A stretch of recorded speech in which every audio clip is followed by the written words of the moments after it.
seen another story that says ducks don't wear socks.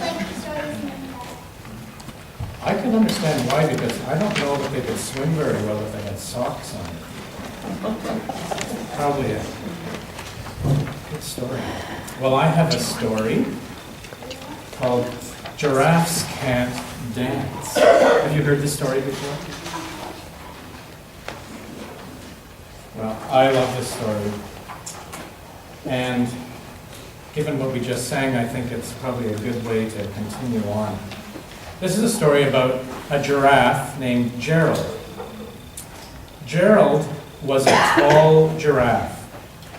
Actually, I've never seen a giraffe. Do you love giraffes? Yeah, they're kind of cool, aren't they? I've never seen a You have what? They have orange dots, yeah. Giraffe was a tall giraffe whose neck was long and thin, but his knees were awfully crooked, and his legs were rather thin. He was very good at standing still and munching shoots off trees. Yeah, there's a butterfly there. But when he tried to run around, he buckled at the knees and falls down a pile of dust. Yeah, bubble bath. Yeah. Now, every year in Africa, they hold a jungle dance where every single animal turns up to skip and prance.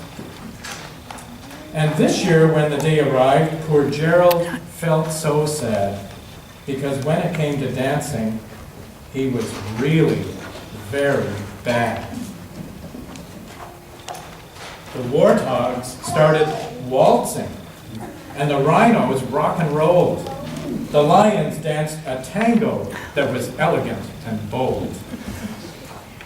The chimps all did a cha-cha with a very Latin feel. And 8 baboons then teamed up for a splendid Scottish reel.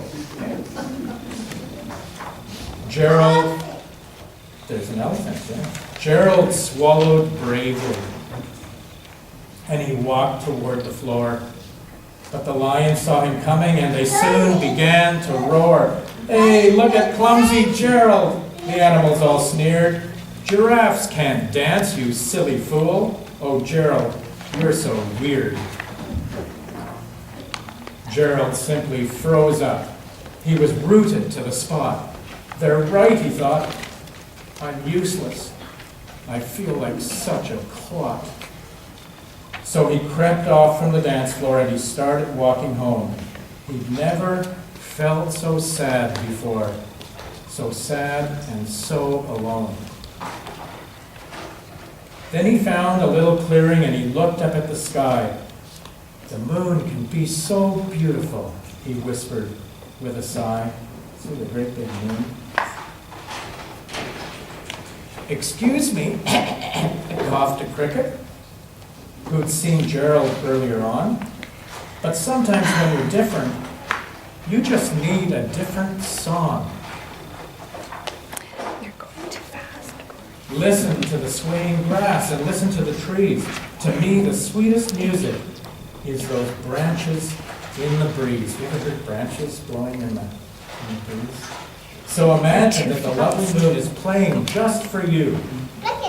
Everything makes music, if you really want it to. With that, the cricket smiled and picked up his violin. Imagine a cricket with a violin. Then Gerald felt his body do the most amazing thing. His hooves had started shuffling, making circles on the ground. His neck was gently swaying and his tail was swishing round. He threw his legs out sideways, and he swung them everywhere. Then he did a backward somersault and leapt up in the air. Gerald felt so wonderful, his mouth was open wide. "I am dancing! Yes, I'm dancing! I am dancing!" Gerald cried. Then one by one each animal who'd been there at the dance arrived while Gerald boogied on and watched him, quite entranced. They shouted, "It's a miracle! We must be in a dream. Gerald's the best dancer that we have ever seen. How did you learn to dance like that? Please, Gerald, tell us how. But Gerald simply twirled around and finished with a bow. Then he raised his head and looked up at the moon and stars above. We all can dance, he said, when we find music that we love. Isn't that a great story? I wonder how Gerald felt when he finally started to dance. Happy?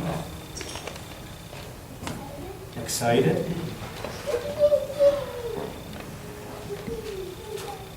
I wonder what happened next.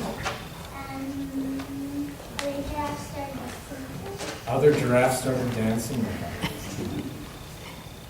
And maybe a few baboons, too. You don't think they... No. They'd have to stick to the Scottish reel. Well, that's our story. And we're going to dance a song now. And so it would be great if you danced with me so that I don't have to be all alone like Gerald. We're going to sing Dance with the Spirit. You all know this, so you can dance too. Even though we're United Church, we can still dance.